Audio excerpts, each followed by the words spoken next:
In a little over 100 years, the automobile has transformed our lives. It has given us freedom and made the world a smaller place. It is a machine unlike any other, a machine that evokes in us passion and pride, with the power to punish and reward us. It is a machine with which we may become one. This is a story about automobiles and the men and women who bring them to life. A celebration of what has gone before and a glimpse of what lies in the future. A tribute to motoring on a truly grand scale. This is the story of Targa Tasmania 2000, the ultimate tarmac rally.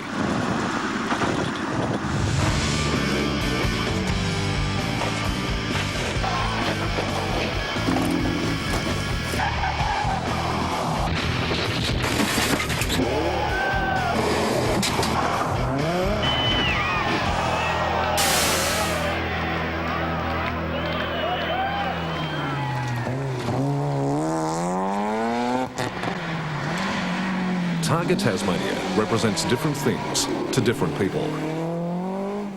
For some, just to compete is the fulfilment of a dream. For others, it's serious business.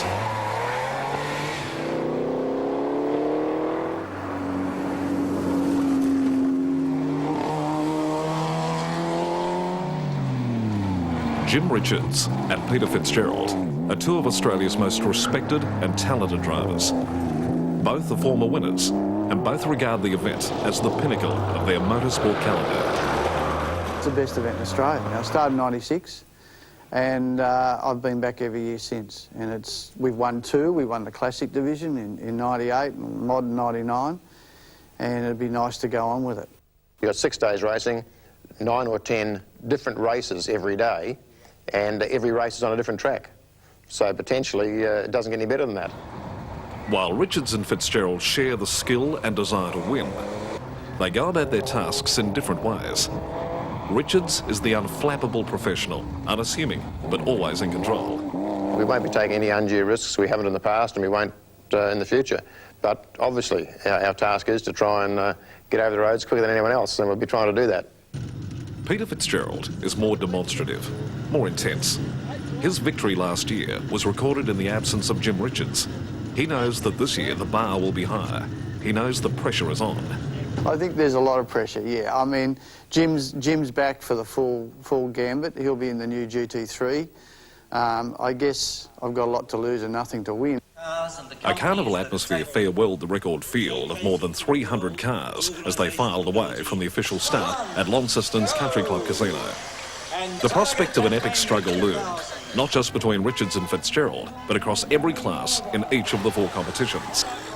Cars built between 1900 and 1946 do battle in the Shannon's historic competition. The new Shannon's Touring Classic competition is open to cars built up to 1965. The Targa Tasmania Classic competition contains the bulk of the field, cars built between 1946 and 82, while the modern competition covers 1982 onward. The Temco Prologue marks the end of a 12-month wait. Finally, the wheels of Targa Tasmania are turning in anger once again. Day zero is a 5-kilometre sprint around the streets of Georgetown on the banks of the Tamar River, an arm wrestle to decide the pecking order for the rest of the week. Len Catlin in his 1967 Ford Mustang Fastback emerged as the fastest in the Classic competition, recording a time of 3 minutes 24.73 seconds, more than 3 seconds faster than second-placed Michael Roddy in his V12 Jaguar.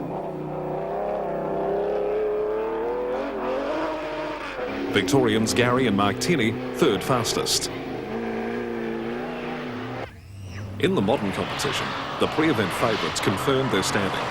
The red Porsche of Peter Fitzgerald and navigator Michael Mansour completed the stage in 3 minutes 12.8 seconds. Jim Richards and navigator Barry Oliver going 0.2 of a second quicker to snatch the #1 spot. As we predicted, you know, Jim and I are at it again. If it's not on a racetrack, it's down at Targa. Ray Lintott, Bernie Stack, Warwick Fremantle and Jeff Beeble all within 1 second of each other.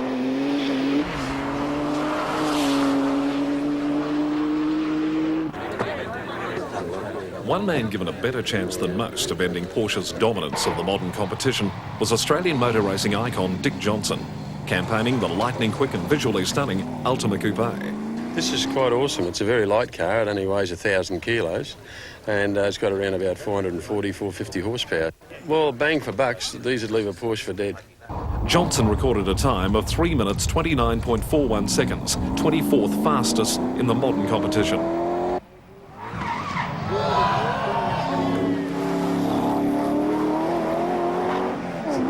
Les Andrews and Peter Upton getting their 2000 campaign off on the wrong foot.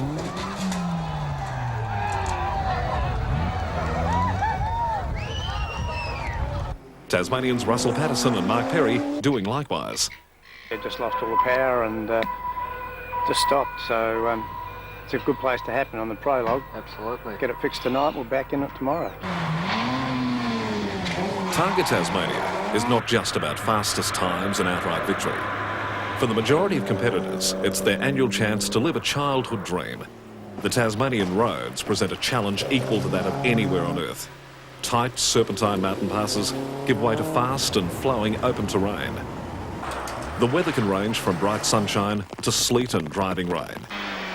In the 2,500 kilometres that Targa Tasmania covers, crews are faced with an infinite range of challenges.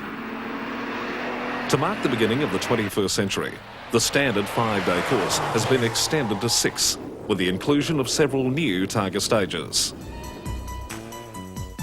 Day 1 is the Compact Loop, a total distance of 313 kilometres with 9 competitive Targa stages. A relatively gentle introduction to the rigours of the event. The Devitt and Hillwood stages among the highlights as the roads snake along the shores of the Tamar River. It is here that contenders in each competition will begin to emerge.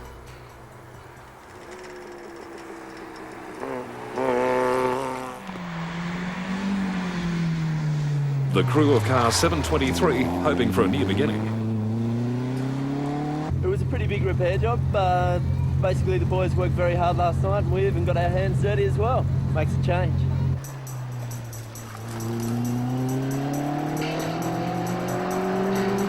The second stage of the day is High Plains, an addition for the 2000 course. The stage starts by gently winding uphill, then plunges steeply to the finish line. The 6.5 kilometres vary from straight open roads to tight, damp and twisty bends. High Plains is the first stage to display the contrasting conditions of Targa Tasmania.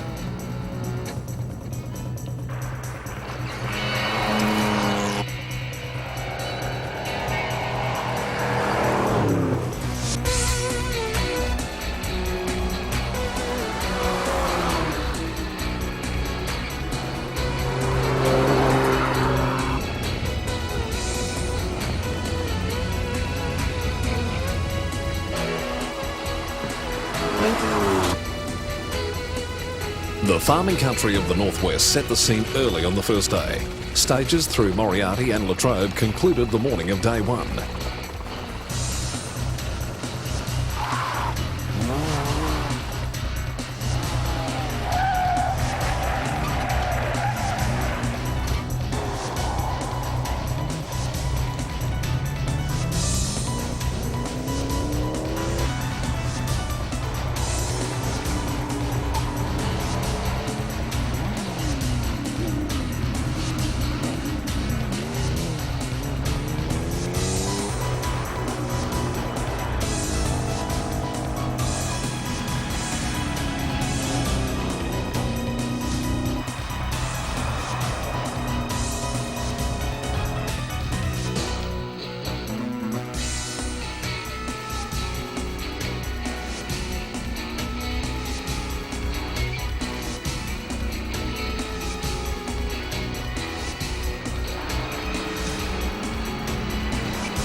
And while the cars take centre stage in Targa Tasmania, they're complemented at every turn by the stunning, ever-changing backdrop of the Tasmanian countryside.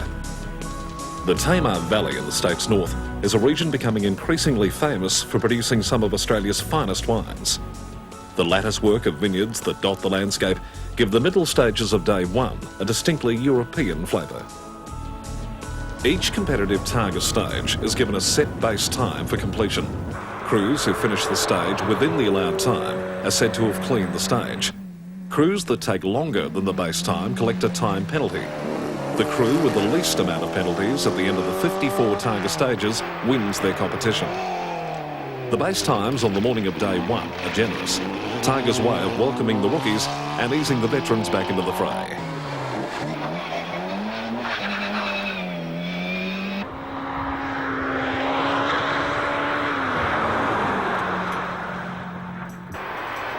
As the day wears on, the base times get tighter and the pressure builds.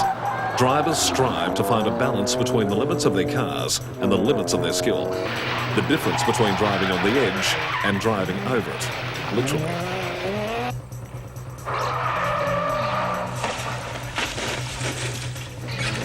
Peter Hobson and Enzo Massiti taking their Lotus Elise on an off-road excursion on the Lilydale stage. Fortunately, the indiscretion was more spectacular than it was damaging. The little Lotus able to continue in the event. The news was not so good for Peter Jones and Ron Cheeseman. The Queensland pair doing irreparable damage to their Bulwell Nagari with a tree at Latrobe. Car 502 suffering the dubious honour of being the first retirement of Targa Tasmania 2000. A feature of Targa Tasmania is the Shannon's Historic Competition. Rolling masterpieces from a bygone era, restored and reborn. The forebears to today's supercars were in their own right kings of the road, the pinnacle of performance and luxury. Age has not wearied them, nor time condemned. They're as glorious today as they were more than half a century ago. Each year, Targa Tasmania bestows the honour of bearing the number one to a competitor in the Shannon's Historic Competition. The number one car, or flag car as it's known, leads the field at the beginning of each day's competition. In 2000, Tasmanians Jock McLean and Jeffrey Reeder in their 1916 Model T Ford Speedster were given the flag car duties. The Speedster is the performance variant of Henry Ford's groundbreaking Model T. At the height of its development, a vehicle capable of 170 kilometres per hour. The car's only done about 200 kilometres since we've been put on the road, and we're still learning how to drive it. And there's no clutch in it, so it's a very difficult car to run. And while the Model T built its reputation on rugged reliability, the Speedster was having more than minor problems. Broken connecting rods on day 3 demanding a complete engine rebuild.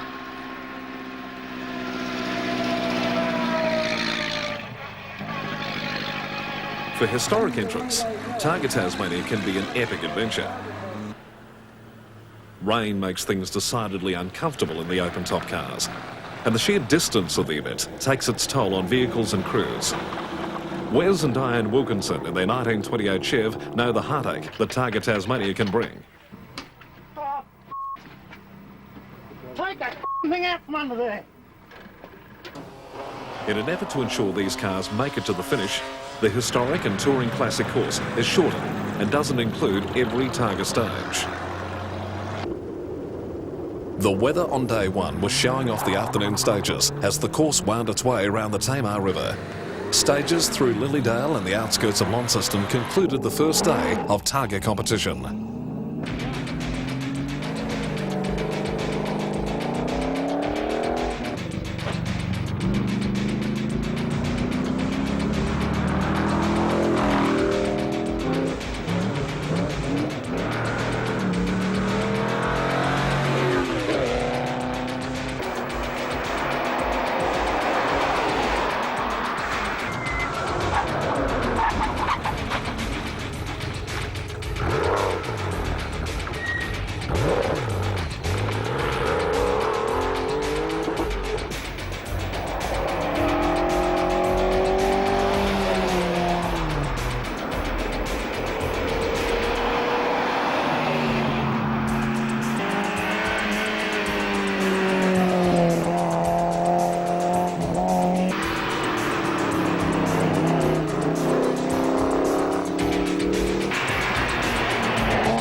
absolutely incredible. Coming out of the corner, you're trying to control the car, balance the car, and all you've got is bright sunlight straight in your eyes. Look at this. That's for real. No, we had a good run, no problems at all. I'm sure that the Porsches behind will be quicker, but I'd have to say we're pretty happy with the day. Done fairly well. Lost a few seconds today, but we're quite happy with the result. Yeah, the first day. You've got to contain yourself when you've got 500 horsepower a little bit, but it's good. Yeah, some of the roads are, you know, if you can let the thing sort of float along at speed, it's great. But some of them get a bit tight, and it's a bit big for some of the tight stuff. But yeah, we like to keep most tyres on the ground, but there was a few there that we got right off. But no, we managed to keep it in one bit. We had a nice clean run, no heroics today. We got through most stages without a problem, so just getting used to pace notes again, really, getting back out into the swing of it.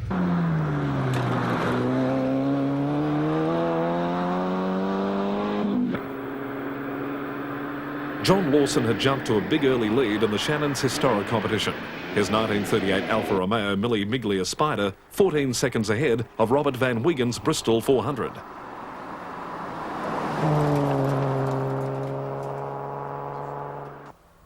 The new Shannon's Touring Classic competition was tight. John Williamson in an Austin Healey Sprite was just 3 seconds ahead of Dan Bowden and Michael Brown in their 1956 Porsche 356A.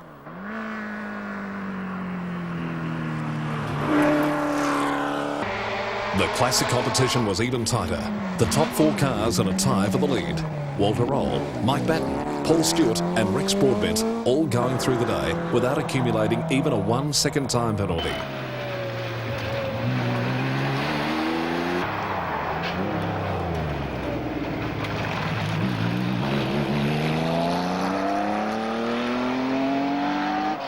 In the modern competition, Richards and Fitzgerald had begun to see their Tenco prologue times had not revealed their competition.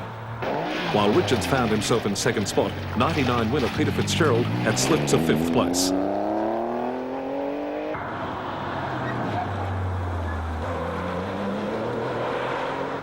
We possibly could have done a little bit better, but that's our lot for the day. We haven't hit anything. Today's been good, yes. Yeah, no, nothing went wrong. We cruised along, had a good day. Ray Lintott had put his name on the top of the modern competition leaderboard, 8 seconds in front of Richards. I haven't done Targa for 3 years, so I'm a bit green. Rally ace Neil Bates was 11 seconds from the lead, holding 3rd place.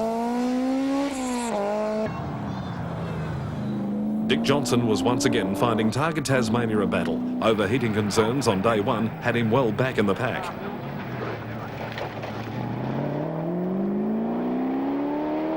It appears to have this problem where it's blowing all the water out for some reason, so you really can't even get through a 5k section without the thing starting to overheat. So you've just got to back off and take it really easy, otherwise it blows all the water out. I was first aware of the problem after the first section down at Lagana. When I came out the end of Lagana, the thing started overheating dramatically and boiling its head off and so on and so forth. So and we had a fair way to go to get to the major highway where we could meet up with the guys. And there's not an awful lot of mobile phone reception out there, I can tell you. But we managed to get hold of the guys, and it took a while to be able to get the water back into it and things like that. So that's what really cost us when we got to the next stage. We missed the sweep car by about 5 seconds, would you believe? But that's the story of my life. Greg Crick also getting a scare during the Lilydale stage. I came down a hill, there was a fairly tight left-hander and it was visual so I could see it. I wasn't relying on the notes, but I cut it, thinking I could cut the corner and hit something on the inside, and the car actually launched up onto 2 wheels and turned around and went down the road backwards. Thankfully, it went down the road backwards and not off the road backwards, so we were very lucky. I've got to calm down now and remember that there's another 5 days or something to go and just chip away at it and see if I can pick some of that time up again. Day 2, the Millennium Loop, takes the field from Launceston to Tasmania's northwest and return. A distance of 330 kilometres, including 10 Targa stages. It is by design a more taxing leg than day 1. The stages are longer, the base times are tougher to achieve.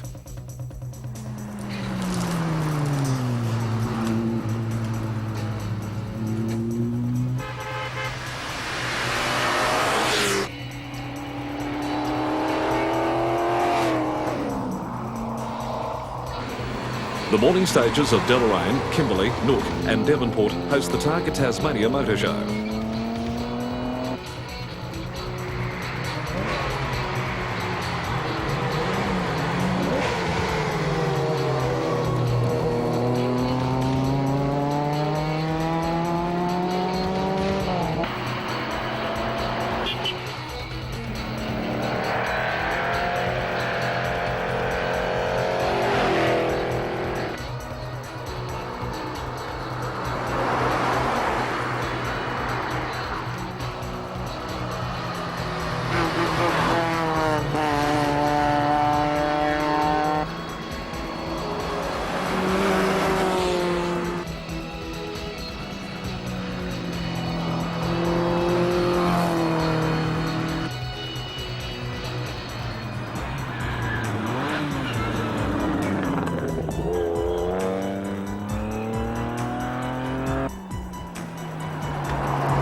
Damien Maloney's 1946 MGTC Special was doing it tough after coming a little too close to a bank on the Nook stage.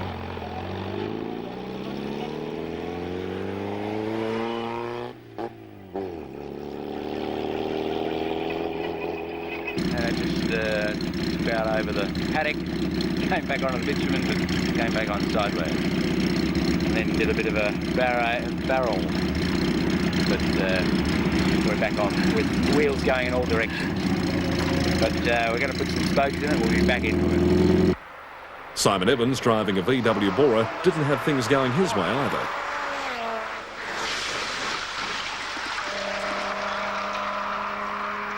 The road went right over Quest and we went straight, so we done a little bit of underneath damage to the car, nothing major. Gave us a flat tyre and we ended up dropping 9 minutes on the stage, so it's pretty much put us out of contention, but showing the strength of the car, we're out there giving it heaps still, there's nothing wrong with it.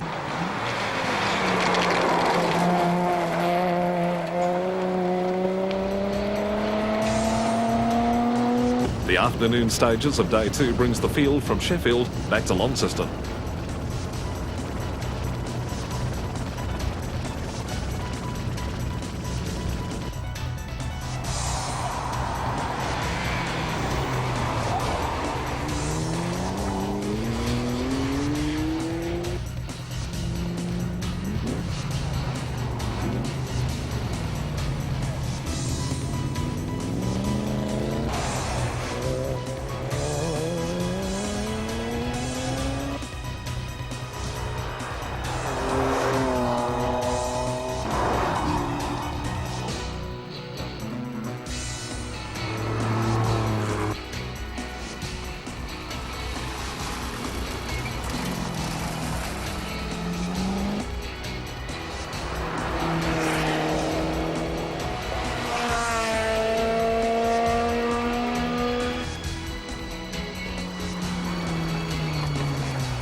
One stage would exact a heavy price on the entrance of Targa Tasmania 2000.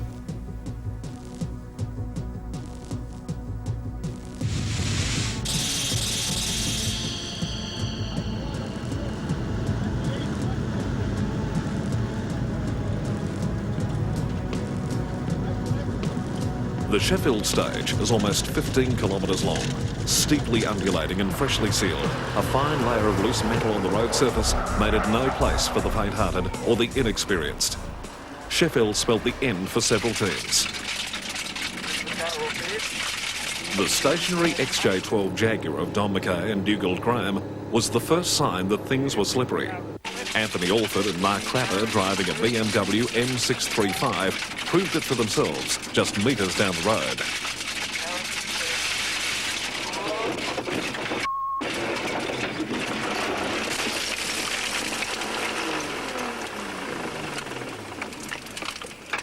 Okay. Got to get out of here. Yep. There's smoke. I'm okay. Are you all right? Yep, I'm all right. South Australians John Virgo and John Harding also fell victim to the slick surface on Sheffield. Their 1966 Mustang unable to continue. Mechanical trouble ending the challenge of Paul Wilson and Danielle Alderson's Torana A9X.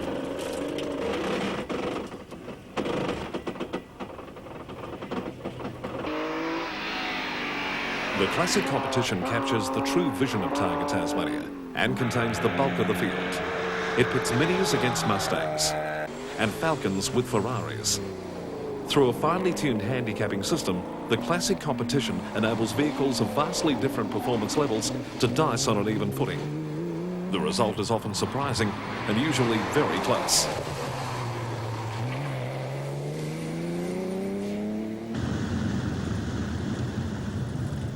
A highlight on day 2 is the new stage of Montana. 11 kilometres of fast, white-knuckle driving, narrow bridges, and challenging complement of twists and turns make it a standout. A classic stage to stretch the long legs of some classic cars.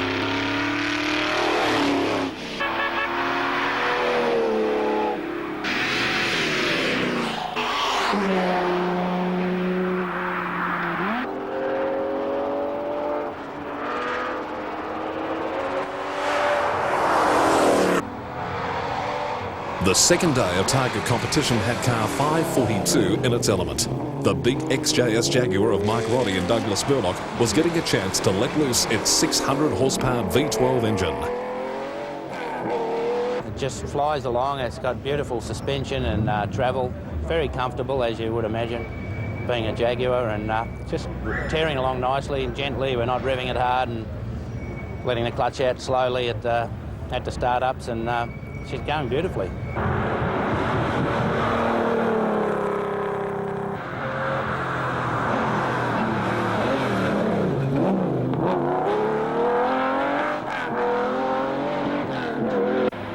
While the modern competition boasts most of the big names, one man in the classic competition holds the credentials to embarrass them all. Two-time Rally World Champion Walter Roll, in his second assault on Targa Tasmania, was making his intentions clear. The German ace driving the wheels off his factory-prepared Porsche 356 GT.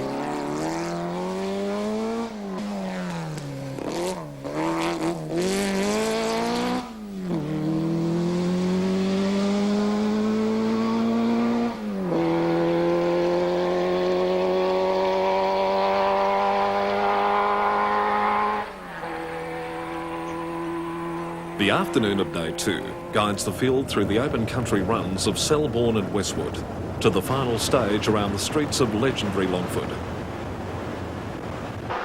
As home to the Australian Grand Prix in the 60s, the Longford circuit hosted the cream of the world's drivers. Names like Jack Brabham, Bruce McLaren and Jackie Stewart all raced at the track. Likewise, Car 62, the Triumph TR2 Special that for years was displayed in the Longford Hotel, now fully restored to its former glory and a member of the new Shannon's Touring Classic competition.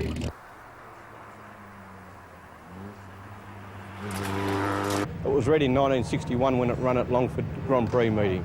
The engine and the gearbox and the diff while it was in the hotel were only dummies. They had no internal, so we had to source parts from as far away as England and Queensland. It's been a pretty busy time for the last 3 months at home. The streets of Longford once again alive to the sounds of motorsport.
At the end of day 2, the Alpha of John Lawson was enjoying a comfortable lead in the Shannon's historic competition.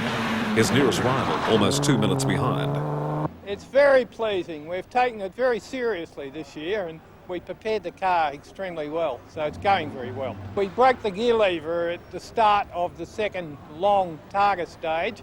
We got through it. Basically, though, we're very restricted in changing gears, but we kept going. And we did the last 4 Targas with a Phillips head screwdriver as a gear lever. Things were closer in the Shannon's Touring Classic competition. Philip Nichols-Austin Healy Sprite just 20 seconds ahead of John Williamson, with Dan Bowden holding third. The Classic competition was shaping as a titanic battle. A margin of 7 seconds separated the top 5 crews. Walter Roll leading the Porsche of Paul Stewart, with Graham Copeland's Datsun 1600 third. A surprise at the top of the modern competition leaderboard.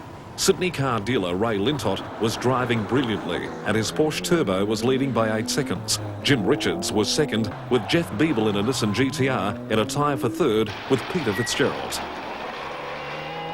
Had a real good day. We didn't make any mistakes, and the car's going beautifully. I'm just getting used to it all over again. It's 3 years since I've done Targa, and we've come back with less power. And but the car's handling beautifully. It feels like we've been driving for years, but we're only in the second day. There's another 4 to go. So anything can happen, and it's as long as we're close and handy towards the end, we'll be happy. So yeah, at the moment everything's going good. The car looks nice, and we're happy. So we'll try and keep it going that way. A brake lock-up on the Longford stage had flat-spotted Fitzgerald's front tyres. We're going to try and persevere. We're going to pull it off, have a look at it, see if we can do anything about it. If it doesn't look too severe, I'll just have to go the rest of Targa with a thump in the front end. Dick Johnson's effort was spent trying to regain time he'd lost during the overheating problem on day 1. Oh, probably making ground up on some of the people, but as for the outright positions, it'd be a fairy tale, mate. I've never seen one of them come true yet. Definitely no fairy tale finish for Ian Enno and Jennifer Cole.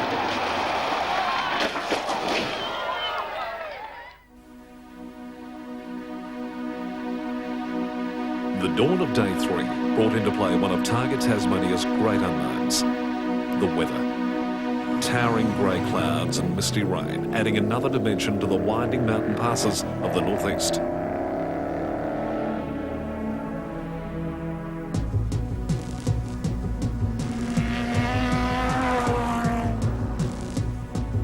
Leg 3, the Tasman Trundle takes the field east from Launceston, then south to Hobart. The morning includes no less than 3 mountain pass stages, some of the tightest and toughest roads of the entire event. The advent of rain only served to make it more difficult and more dangerous. Downside of the sidling, and about sharp rainfall and soil on the road, so it's slippery down. The sidling is the first competitive stage of the day and is one of the standouts of Targa Tasmania. 14 kilometres of switchback turns, hairpins and blind corners. Wet for much of the year, some parts never see the sun. Good for growing moss, not so good for getting grip.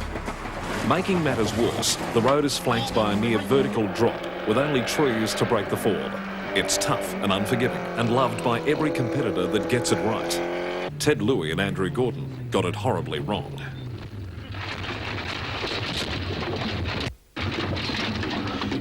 You all right, Derek? I'm fine, mate. Are you right? I'm fine.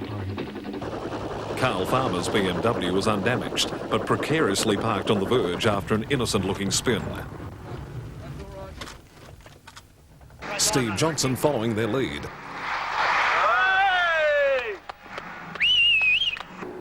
Dick Johnson at least managed to negotiate the stage with no problems, a marked improvement on his last effort in a Maserati Bacchetta in 1994.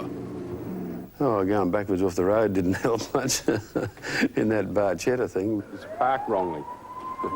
In an open car in the freezing cold when it's raining is not all that pleasurable, I can assure you. And but the tyres were that hard that, you know, that sparks came off them, and it was a difficult car to drive, to say the least.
With the sidling behind them, crews could be forgiven for thinking the worst was over.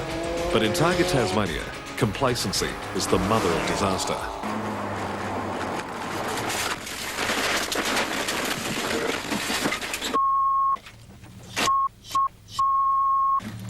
After a scare on the sidling, the Toyota Supra driven by David McGuinness and Craig Large found its final resting place in a ditch at Pyengana.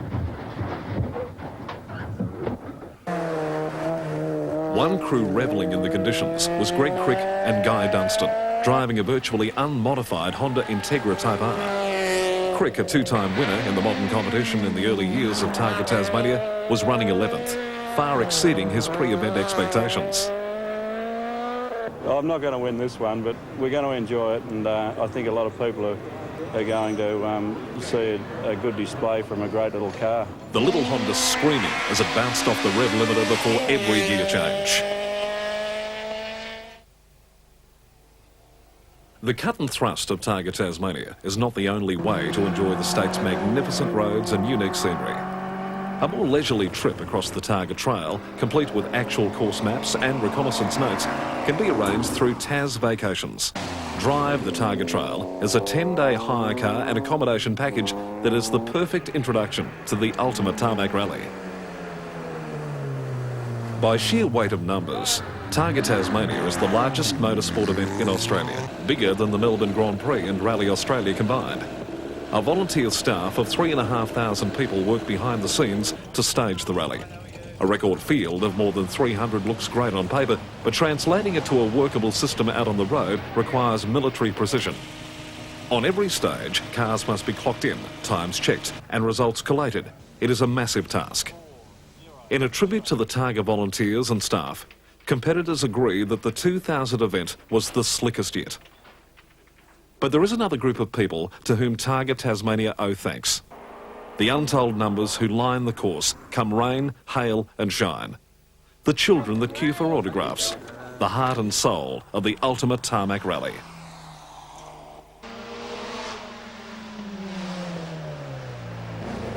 Along with Walter Roll, German countryman Klaus Bischoff was also entered in the classic competition. Both were piloting Porsches from the 1960s that usually spend their time in Porsche's museum in Germany. The Porsche Museum has a very good partnership together with Porsche Australia, and it's our philosophy to make motorsport also with the museum cars, and Tasmania is the best rally in the world for historic cars. Klaus, behind the wheel of a 1963 Porsche 356B 2000 GS, had his hands on a piece of motoring history.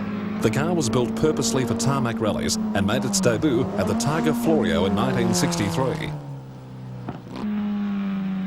Porsche and Targa Tasmania, bringing history back to life.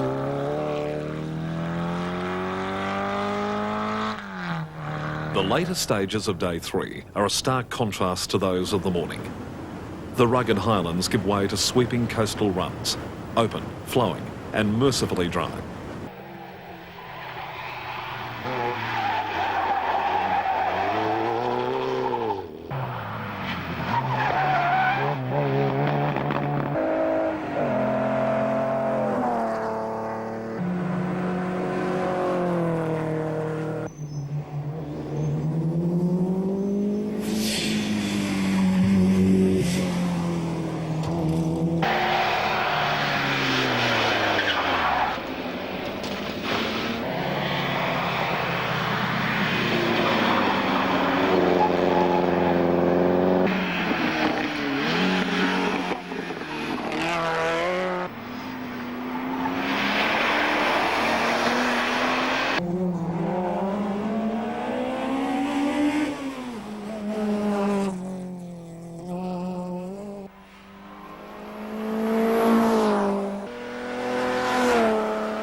By mid-afternoon and the town stage of Triabunna, the leaders were beginning to emerge.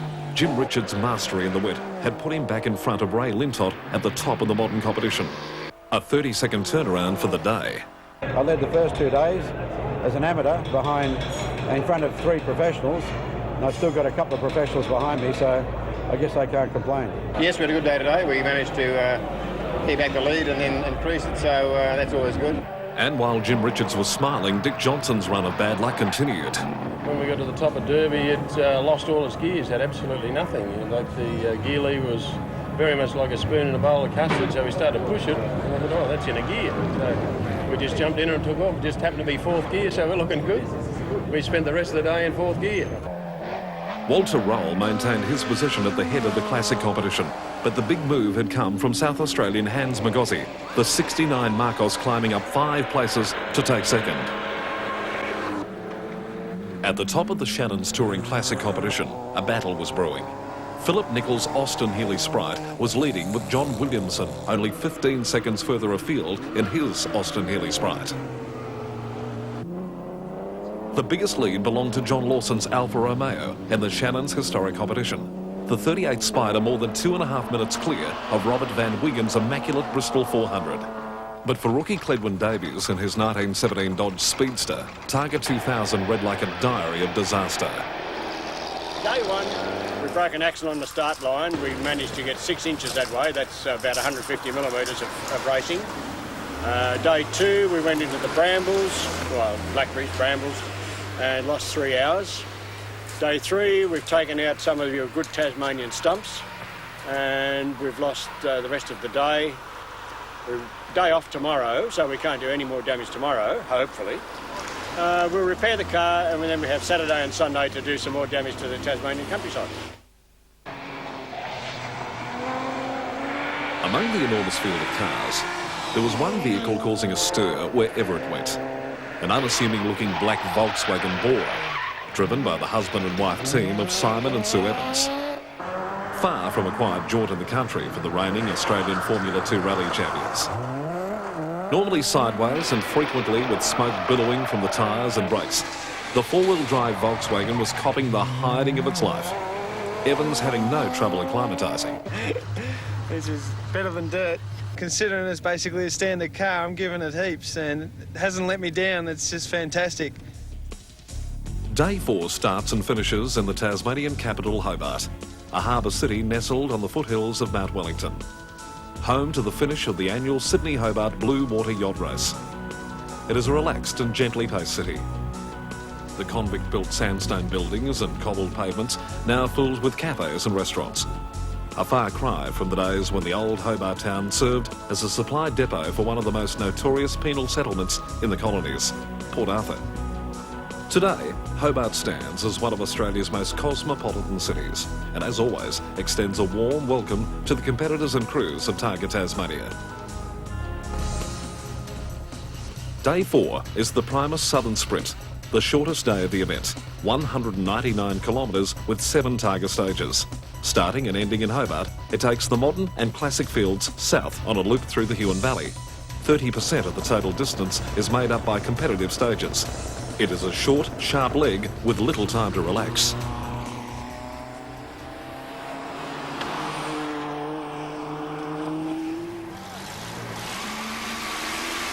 For entrants in the Shannon's historic and touring classic competitions, Day 4 has a different flavour. A break from the rigours of the rally driving to concentrate on pampering the vehicles for the Shannon Show and Shine concourse held in Hobart's famous Salamanca Place. Bright work is buffed and paint polished as the old stages pose amid a gentle shower of autumn leaves. Shannon's historic leader, John Lawson, typifies the spirit among the entrants of the vintage category. His Alfa Romeo Mille Miglia Spider is a car rich in history. It spent much of its life in Argentina before coming to Australia and undergoing an exhaustive restoration. It's a typical pre-war Italian race-bred sports road racing car. The car's very powerful because it's got a supercharger. So you've got plenty of power, you've got pretty fair speed. Its supercharged 6-cylinder engine sounding as potent now as it did on the racetracks of pre-war Europe.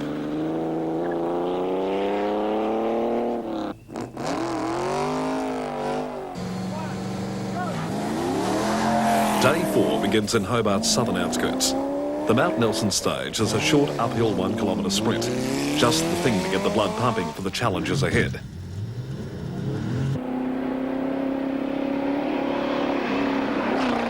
In the past, Day 4 has ended many challenges. The short recovery time between stages means the crews must maintain their concentration from go to woe. By the Howden stage, some cracks had begun to appear. The road swept downhill through a new housing development and a sharp right-hander was causing problems.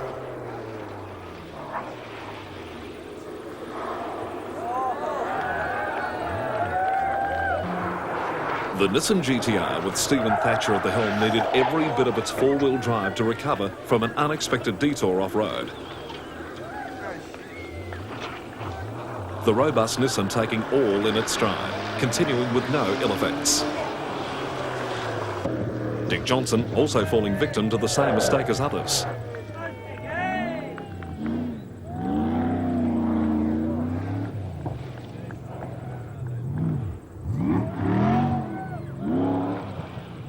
Yeah, well, obviously, when I come over the hill there, it was a bit late, wasn't I?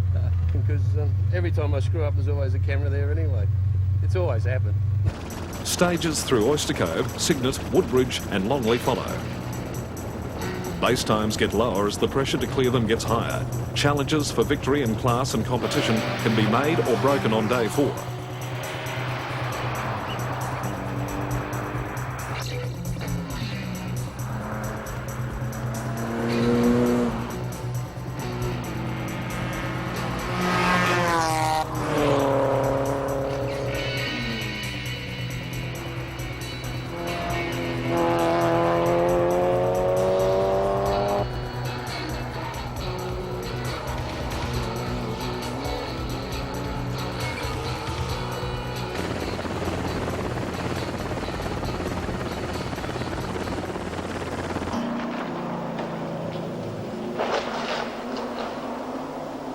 Going no further was car 806, Douglas Grocot's Nissan 200 SX. The driver philosophical about his misfortune. The longer you race, the closer you get to your big one. Well, here it is. Farrell White, driving the big Ford XC Cobra, made it through the Oyster Cove stage, but came unstuck in Cygnet. One stage up the road, Craig Laker was having a similar experience. The Toyota MR2 damaged beyond quick repair. A battle of the sexes was also raging, that of Targa veterans Kerrith and Peter Buckingham. Accustomed to driving together in former Targa campaigns, in 2000 they entered separately in aptly named his and hers Porsches. Day 4 settled the argument. I just slid a little bit and hit a little tiny tree, but of course she's revelling in it now. Now we've got his and hers is undamaged and mine's got the indiscretion. Consistency is the key word of Targa Tasmania. To finish first you must finish. In recognition of this, competitors who qualify for a Targa plate in 3 successive events are awarded a gold Targa trophy. Repeat the performance and the colour changes to platinum. Prior to the 2000 event, 14 people had won platinum trophies. Television presenter Glenn Ridge one of them, and it seems this year won't be his last. Look, I reckon I might risk it all and play again, you never know.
And it seems the word of Targa Tasmania is spreading. This year, the rally attracted 31 entries from overseas competitors. Leading the international contingent, as always, Japan's Wakihiro Kobayashi, an 8-time Targa entrant. Crews from as far afield as Great Britain, the USA, New Zealand, South Africa and Germany, all making the pilgrimage to Targa Tasmania. The final stage of Day 4 is Ridgeway Park, and for South African Chris Andrew and his Chevy Can-Am, the final of the event. The Hospitality Villa at Ridgeway, conveniently adjacent to an off-camber corner that year after year catches crews out. Brian Adams in a 1968 MGB fell for the trap. The car was able to continue, but had lost precious time. Oh well, I'm doing real well as well.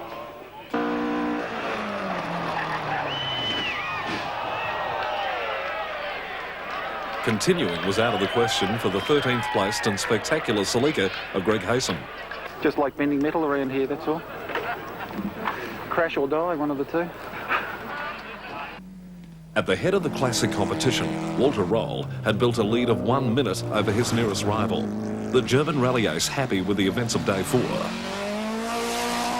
It's still not comfortable. I have to be carefully and still I hope for tomorrow it's a little bit rain or something like this and it's easier for me. The next 3 cars were separated by just 6 seconds. Hans Magozzi was holding on to second, but had lost time to the chasing pack.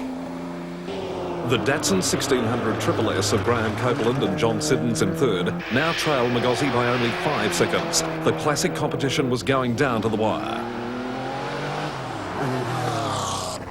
In the modern competition, Jim Richards was in front, but the Porsche of Ray Lintott had taken 6 seconds out of Richards' overnight lead and trailed by 15 at the end of day 4. I feel like almost at one with the car, so to speak. So I'm hoping that we can catch Jim, actually, and we'll be giving it our best shot, that's for sure. I suppose you could say the ball's in a race court. He can, if he has a good run, I'm sure he'll catch and pass us, but if he has a couple of hiccups and we have an extra good run, we may stay in front.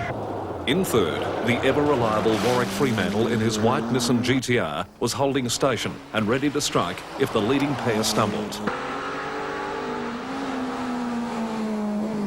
Rally specialist Neil Bates and Coral Taylor were taking it right up to the front runners. In '99, the pair had finished with their Lexus IS 200 in 7th place. In 2000, they were going even harder, holding on to 4th. I'm a little surprised how far up we are, but now that we're there, we want to stay there, and I think staying there's going to be hard work. But the IS 200 is just the most fantastic handling car. At the end of day 4, Peter Fitzgerald made the tough decision to replace the 2 front tyres he'd damaged at Longford. The move incurred a 2-minute time penalty and pushed his Porsche back to 7th. In a career spanning more than 20 years, Dick Johnson has lived the rollercoaster ride that is motorsport. It's one of those sports where you can have the highest of highs and the lowest of lows. Targa Tasmania 2000 was proving to be a bumpy ride. The Ultima had been beset with mechanical problems from the start, but nothing to compete with the spectacular and public display on Cygnets.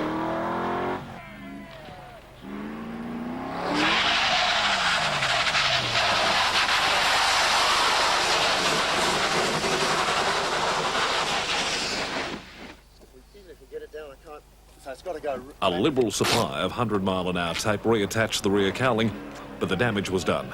The Ultima finished the day in 68th place. Well, I was going through I think it's Cygnet or whatever they call it, and of course you've got to do it where there's cameras and everything, and I did a turn right there and I accelerated out of the corner and I thought it blew the gearbox up. The noise was horrendous, and so I stopped and I put it into gear to see if there was any gears there, and the car moved.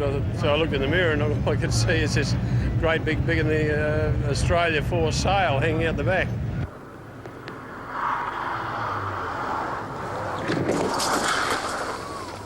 The early morning start of day 5 takes the entire field to the Hobart stage around the Queen's Domain and Botanical Gardens close to the centre of the city. A bumpy, narrow run of just over 3 kilometres. Intermittent showers greet the first competitors to the start, but the darkened sky tells the story of worse to come. In the modern competition, second-placed Ray Lintott knew the significance of day 5. I think the Saturday, all the way from Hobart to Burnie, that's the most crucial day normally. That's the day that you get the tyre wear. That's the day that you have Rihanna, Sathana, those very long, difficult stages, hard on brakes. A bridesmaid in 2 previous events, Lintott was only 15 seconds behind leader Jim Richards when disaster struck. It's unexplainable. We don't know what happened. It just sort of lost traction somehow on the wet, slippery, probably oily surface under the water, and we just lost it and just spun on a very easy corner. Lintott's demise elevated Warwick Fremantle into second place in the modern competition. his four-wheel drive Nissan GTR at home in the wet. Dick Johnson looked to be having more problems in the Ultima Coupe. The car completed the stage, but only at half pace. Its electrical system failed completely soon after. It was the end of a miserable Targa Tasmania for Ultima Cars and Dick Johnson's third unsuccessful bid to finish the event.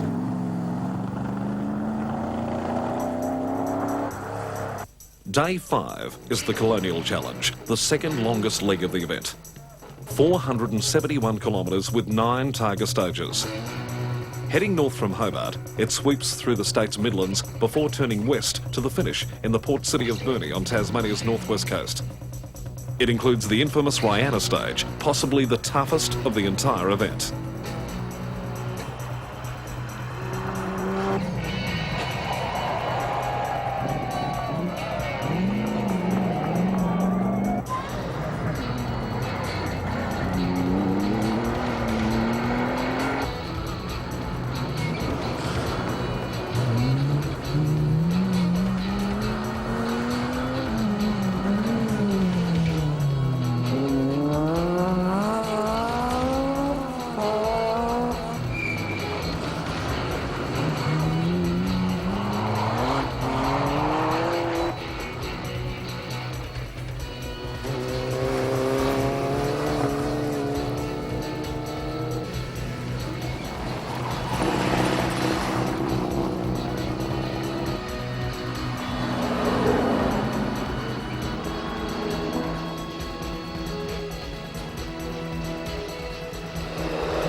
As crews resigned themselves to the fact that Day 5 was going to be a wet one, it brought into play the question of 4 versus 2-wheel drive, particularly at the top of the modern competition.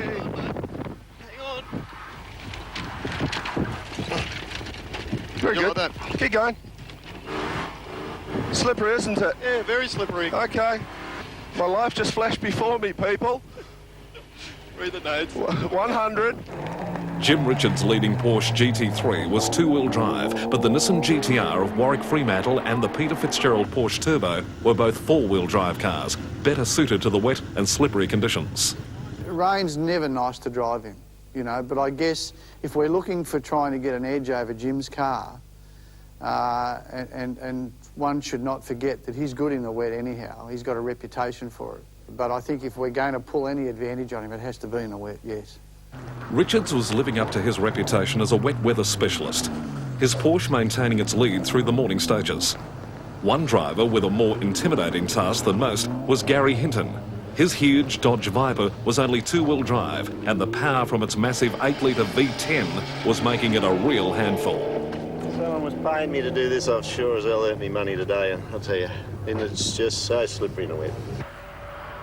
Paul Stokel couldn't complain of being overpowered, but the Lotus still managed to find its way off the beaten track.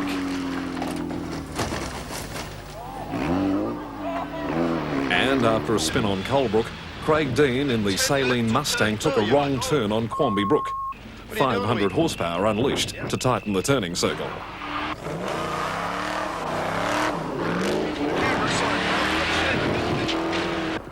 As the arduous afternoon stages loomed, the weather was going from bad to worse. After one of the state's driest spells on record, the drought was breaking with a vengeance. Day 5, 2000 was shaping as one of the most difficult in the history of Targa Tasmania.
At almost 38 kilometres, Sathana is the first of the event's long-distance stages.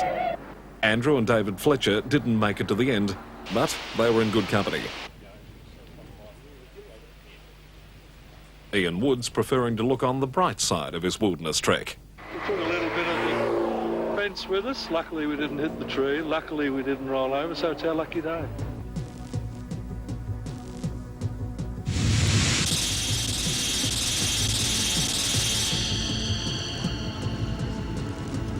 Rihanna is Targa Tasmania's most famous stage. In 9 years of competition, it has ended the campaigns of more crews than any other. The road snakes its way up and down through 3 separate valleys, then into undulating farming country.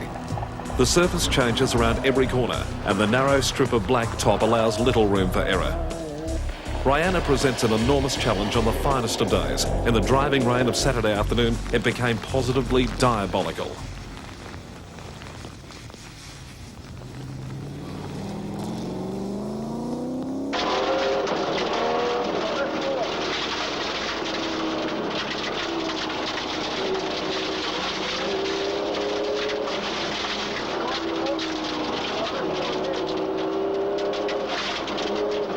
The rain was so hard at times we had to actually slow down so we could see the road ahead, but the wipers wouldn't clear off the screen. My windows were fogging up and I couldn't see where I was going, so Jim took 20 seconds off us there, and then on Rihanna the reverse happened. We took 20 seconds off him.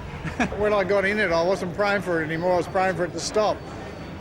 Visibility was terrible today, and it was really scary stuff, especially across at one stage there at Rihanna. We just couldn't see out the windscreen. I just had to back off, which cost us a bit of time, but I just couldn't see where I was going, and all of a sudden the screen fogged up and it was all scary stuff, you know. It was very, very slippery, like it would have been one of the slipperiest conditions I've ever been in. A runner-up in last year's classic competition, Henry Draper met his Waterloo at Rihanna. The 1961 Mini coming off second best to a fence post.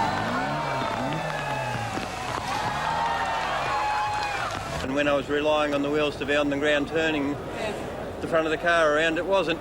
They don't turn in the air very well. Trevor Crowley's Escort was another Rihanna casualty. The Leyland P76 of New Zealander Jeff Ogilvy shared a similar fate. But thankfully, it wasn't just the competitors who were having trouble coming to terms with the stage.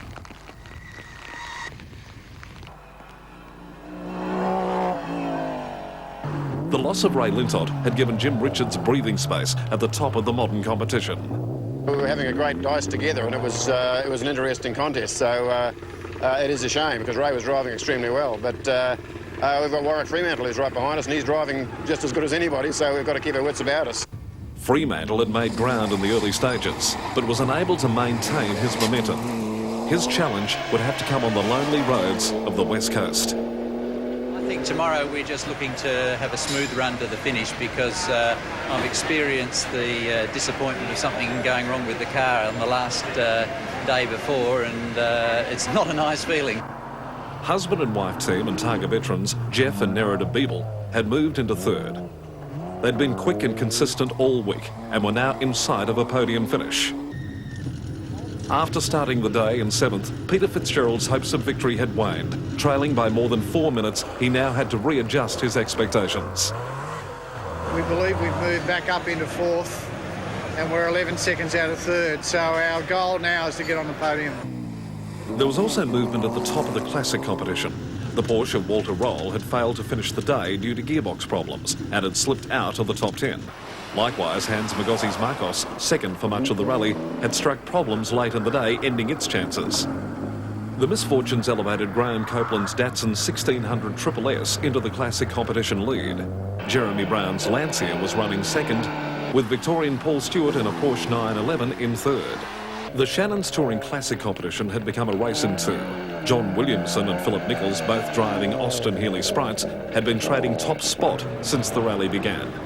At the end of day 5, Williamson was holding a 20-second lead. John Lawson was in a commanding position at the head of the Shannon's historic competition.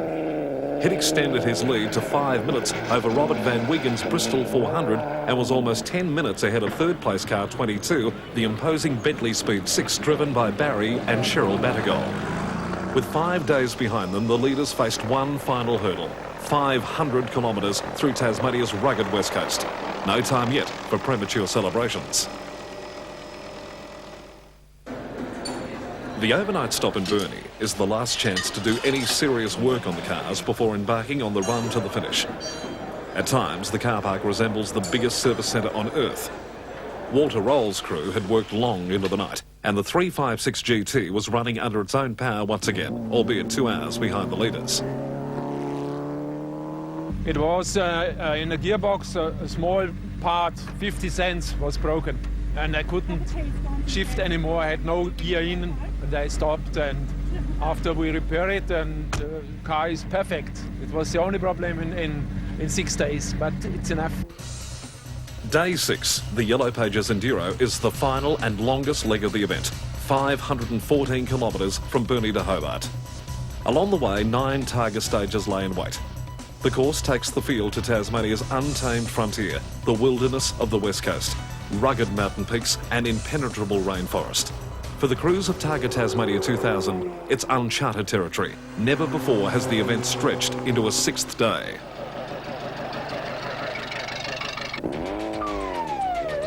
It was an early start for the front of the field, and once again the Tasmanian weather was in a petulant mood. Hellyer Gorge, the first of the day's 6 stages, and it was just a taste of things to come. A road that rarely sees the sun, its tortuous path curls down to the Hellyer River, then back up again. 15 kilometres on a surface as slick as ice.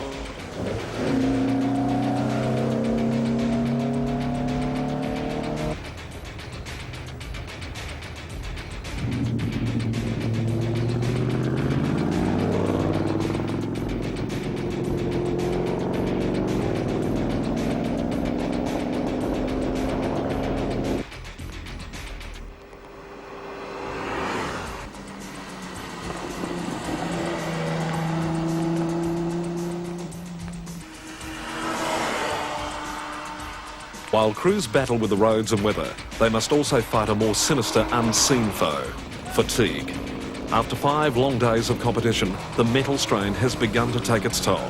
A lapse in concentration so close to home would be a bitter pill to swallow.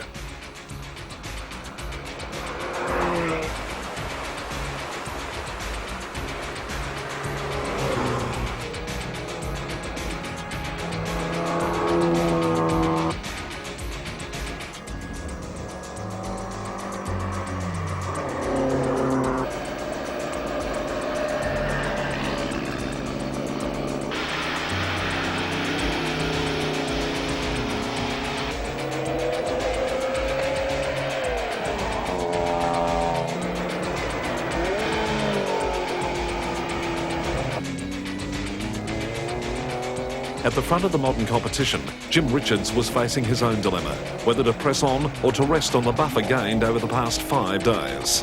It's always nicer to be in front on the last day, but then again, you tend to drive a little bit conservatively, knowing you're in front, and sometimes that can be your undoing.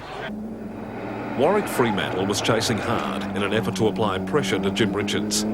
His desire to see the finish had been overpowered by a will to win.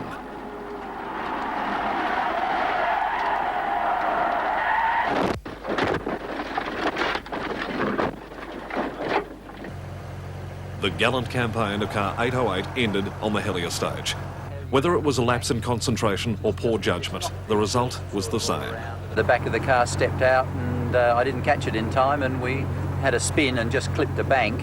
I think we'll have to pull out now. Jim Richards remained as polished as usual. It was a commanding display from a consummate professional. The yellow Porsche GT3 tracking an arrow straight to the finish in Hobart. The real battle in the modern competition lay in the fight for second between Jeff Beeble and Peter Fitzgerald. Beeble's lead was slim, and Fitzgerald had made ground in the morning stages. To hold on to second, Jeff Beeble would need to produce the drive of his life.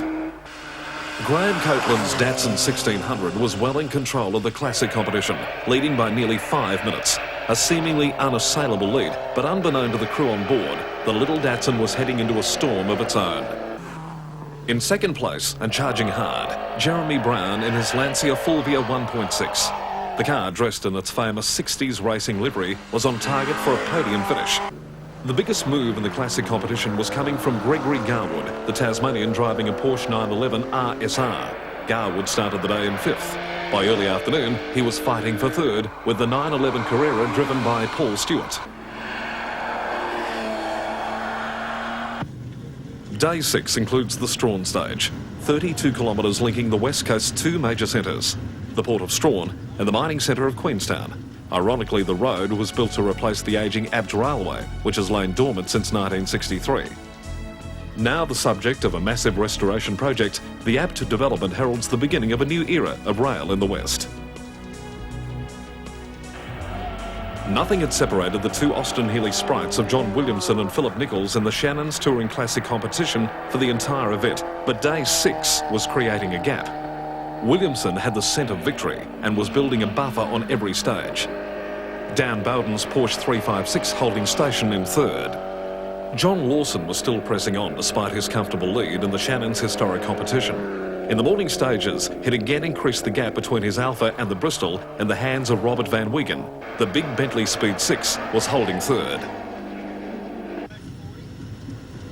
The 99 bends out of Queenstown is a hill climb with few piers, but the torrential rain was giving it a new perspective.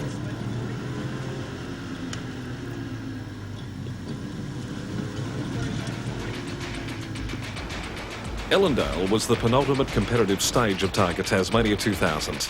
A high-speed run to the line, the last chance to make up lost ground.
Hobart's Rest Point Casino signals the finish, the end of an odyssey. For those who make it, it is its own reward. 6 days and almost 2,500 kilometres after it began, Targa Tasmania is over, and to the victors go the spoils. John Lawson remained unchallenged in the Shannon's historic competition, his beloved Alfa Romeo carrying him to victory. I've owned this car for 12 years and this is the greatest thrill of my life in it. Robert Van Wiegen finished 2nd in the Bristol 400, with the Bentley driven by Barry Battergold 3rd. The 1929, 1930, these were the supercars of their day when they won the Le Mans 24-hour race, so they've done it again a few years later. I'm absolutely tickled to bits. This old girl's been sitting around for 20 years when I found it, and the old people that owned it would die if they knew what I did to it today. We've had a really great competition with the Alfa Romeo, and today we actually caught him and passed him, even though we've got to give him time every time. But to see this whole thing action, I think it's 50% better than what I expected it to be. John Williamson won the battle of the Austin Healey Sprites in the Shannon's Touring Classic competition. Philip Nichols taking 2nd ahead of Dan Bowden's Porsche. It's been a good 6 days, you know, it's the whole thing, you know. We've had all sorts of things thrown at us, and it's worked out well for the end. So, you know, mate, we've had a ball, eh? That's what we come down here to do, have a lot of fun, and we've done it. Oh, we've been chasing that other Sprite. That every day's been pretty exciting. It hasn't been a lot in it. Our week started off with a big oil leak, the head off the car, putting it all back together. Then all the dry days, the other Sprite was in front. Wet days, we were in front, and there was more wet than dry. Controversy marred the finish of the Classic competition. Graham Copeland's Datsun was disqualified after failing final scrutineering. Jeremy Brown and the Lancia awarded the win. The Porsche of Gregory Garwood and Paul Stewart taking second and third. Well, really, we needed the wet weather. The last couple of days gave us the chance to make an attack. Jeff Beeble scored his best result in 7 years, taking third in the modern competition behind the Porsche 911 of Peter Fitzgerald.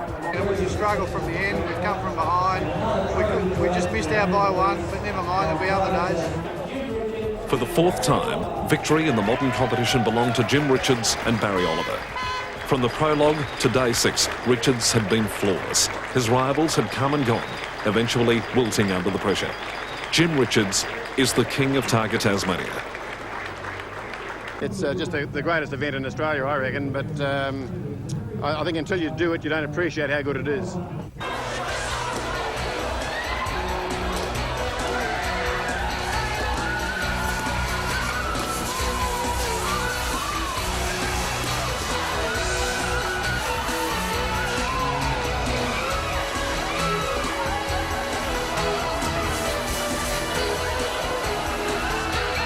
It's been a fairly grueling, 6 days, and just pleased to get the car home in one piece. Considering we knocked the wheel off in the prologue and we had to work all night, we're glad to be here and we've still got our plate. It's a funny way to spend a honeymoon, isn't it? It was great fun, yeah. Yeah, it's really good fun. Fantastic. It's just been the best time I could... I'm just so wrapped. It's absolutely awesome. When I was 10 years old, I wanted to do Millie Meagler. This is better. I've had an awesome day. I passed Jim Richards through... Oh, don't put...